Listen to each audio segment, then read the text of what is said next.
Hello friend, તો આજે આપણા ઘરે ઈડલી સાંભારનો પ્રોગ્રામ છે. તો અહીંયા હું ઈડલીનું ખીરું લઈ લીધેલું છે, જે રેડીમેડ બજારમાંથી લાવી છું હું.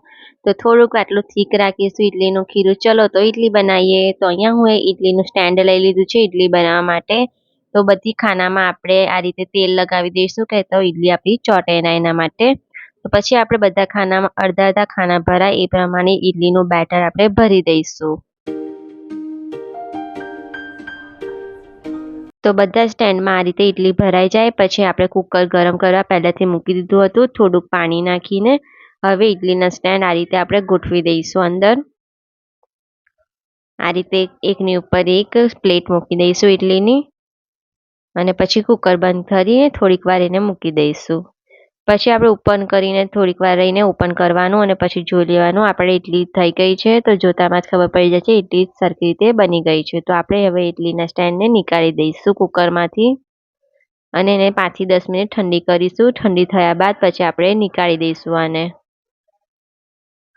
ઠંડી થાય પછી નીકાળીશું તો સરખી રીતે આપણે ઈડલી નીકળી જાય, બાકી તો એ ચોંટી જશે. તો અહીંયા આપણી બધી ઈડલી નીકળીને રેડી છે અને એકદમ સોફ્ટ ઈડલી બની છે. બીજી બાજુ આપણે સંભાર બનાવવાનો છે. તો અહીંયા દાળ બફાવવા માટે મૂકી દીધી હતી અને દાળ બફાઈને બી રેડી છે. એની પછી અંદર 3 થી 4 શેકવાની સિંગ નાખીશું અને ઉપરથી થોડુંક પાણી ઉમેરીશું આપણે અને એને મિક્સ કરી દઈશું દાળ સાથે અને આ રીતે હલાવતા જઈશું. પછી આપણે સંભારમાં નાખવા માટે થોડોક શાકભાજી કટ કરીશું. અહીંયા હું ડુંગળી અને ટમેટું કટ કરું છું. પછી આપણે એને સંભારને વઘારીશું. તો એના માટે કુકરમાં થોડુંક રાઈ અને જીરું લઈ લીધું છે. પછી ઉપરથી જરીક તેલ નાખી દઈશું આપણે અને જીરું અને રાઈ થોડીક વાર શેકાય એના પછી આપણે નાખીશું 5 થી 6 કળી લીમડાના પત્તા અને આપણે થોડીક હિંગ નાખી દઈશું જેના માટે ટેસ્ટ ખૂબ જ સરસ આવશે. એના પછી આપણે નાખીશું એક લાલ તીખું મરચું જેને વચ્ચેથી કટ કરીને નાખીશું.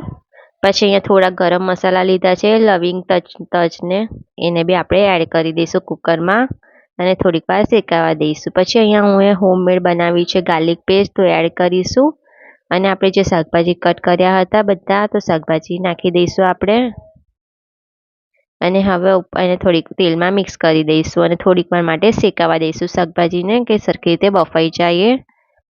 શાકભાજી શેકાયા બાદ આપણે અંદર મસાલા નાખીશું. જેમ કે સૌથી પહેલાં હું સ્વાદ અનુસાર મીઠું લઈ લીધેલું છે.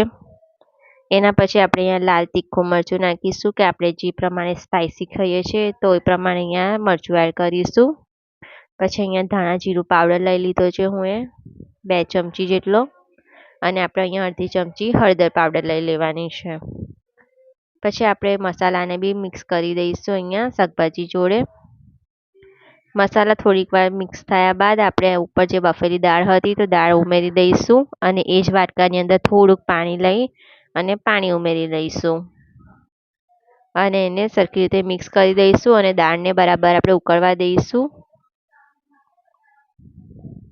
દાળ થોડીક ઉકળે પછી એના પછી આપણે અંદર સાંભાર મસાલો નાખીશું અને એને મિક્સ કરી દઈશું અને ફરીથી દાળ થોડીક ઉકળવા દઈશું. અહીંયા હું આમચૂર પાવડર બી લઈ લીધેલો છે જેનાથી ખટાશ લાગશે અને થોડો ગોળ નાખી દઈશું આપણે. હવે એને મિક્સ કરી દઈશું. તો અહીંયા આપણો સાંભાર બનીને રેડી છે. હવે એને આપણે સર્વ કરીશું. તો અહીંયા હું કોકોનટ ચટણી રેડીમેડ લાવી હતી.